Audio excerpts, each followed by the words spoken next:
جيم. إن مواضيع الفترات الوسطى والقصيرة هي وقائع وظواهر تعددية كما وكيفا، أي أن كل أحداث التغير والتحول الثقافيين والبنيويين هي مواضيع تتناولها الفترات القصيرة والوسطى. فمواضيع الفترة المتوسطة تهتم بالتغيرات الأطول عمرا نوعا ما، والتي تبرز ضمن المؤسسات البنيوية عينها. وعلى سبيل المثال، يمكن إدراج الأزمات الاقتصادية وتقلبات النظم السياسية وشتى أنواع الكيانات التنظيمية والاقتصادية والاجتماعية والسياسية والعملية ضمن هذا الإطار. كما تعتبر كل النشاطات الاجتماعية والمجتمعية للفرد من المواضيع الرئيسية للفترة القصيرة. إضافة إلى أن الوسائل الإعلامية أيضا تتخذ من الأحداث والظواهر القصيرة الأمد أساسا لها على الأرجح. هذا وتحتل الأحداث اليومية في كل مؤسسة بنيوية مكانة الصدارة في الفترة القصيرة أيضا.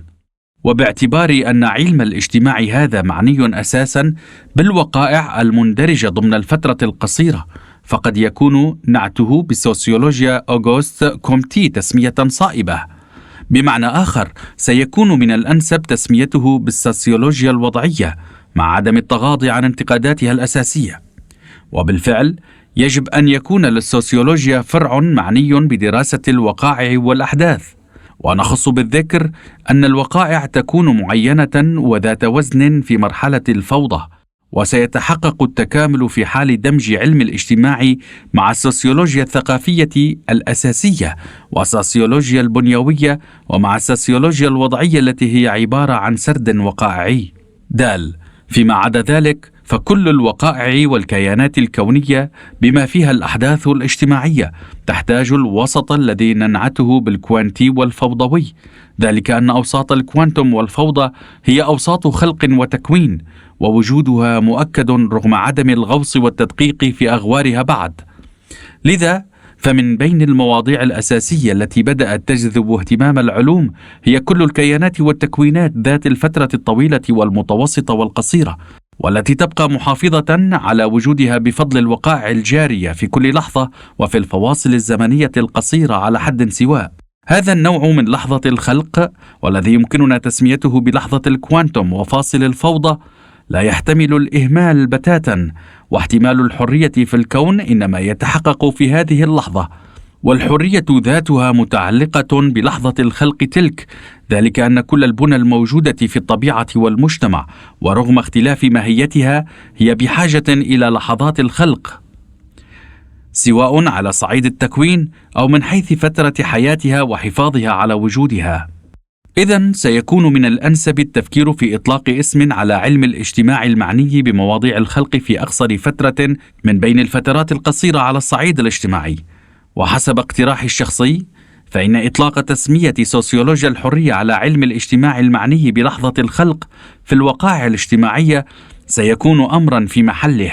الأهم من كل ذلك هو قناعاتي بأن سوسيولوجيا الحرية، التي يمكننا نعتها بأنها نوع من السوسيولوجيا الذهنية، هي حقل ضروري لأبعد الحدود، نظرا للمرونة المذهلة التي يتميز بها عقل الإنسان وما يتمخض عنها من إبداع خلاق، والتي تبلغ حدا منقطع النظير في كفاءتها بفضل المجتمعية.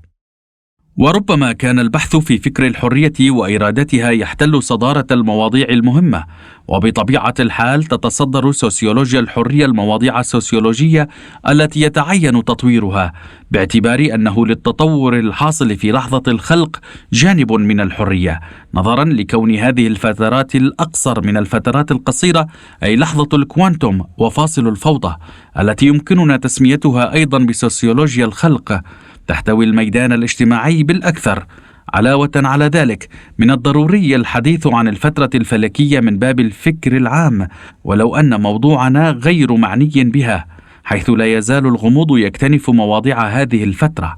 لكن وبالخطوط العامة، فإن تكون وزوال الشمس والجزر السماوية وميزة الاتساع والتقلص المحتملين في الكون، وبالتالي قوى الجذب والدفع الأساسية، هي قضايا يمكن إدراجها في لائحة اصطلاحات ومواضيع الفترة الفلكية.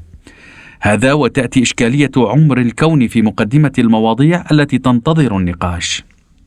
سنعمل على شرح وتطبيق أفكارنا هذه بشأن أسلوب البحث السوسيولوجي في مكانها وفقا للمواضيع التي نتناولها، ويجب عدم السهو أبدا عن أنني أعمل من باب التجربة لا غير، لذا فمن الطبيعي أن تكتسب أفكارنا قيمتها كمخطوط.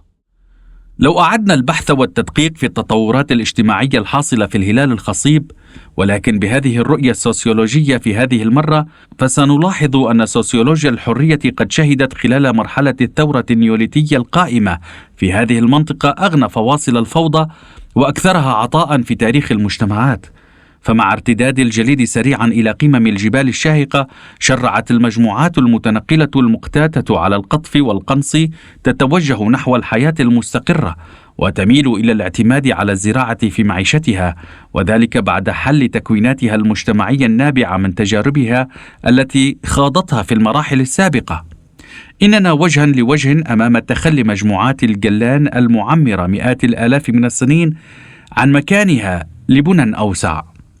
نحن الآن على عتبة حقبة تشهد انفجارا وتحولا ذهنيا بكل معنى الكلمة، فعوضا عن ذهنية الجلان القديمة والبنية اللغوية غير المنقطعة كليا عن لغة الإشارات البدائية، ثمة انعطاف نحو تشكل ذهنية الشعب والإثنية القاطنة في قرى أوسع، ويتطور نظام اللغة الرمزية بسرعة، ويبتكر عددا لا حصر له من مواد الغذاء، المواصلات، النسيج، الفخار، الرحى، العمران، والمواضيع الدينية والفنية، والتي تتطلب بدورها نظاما من التسميات والقوالب الذهنية الجديدة.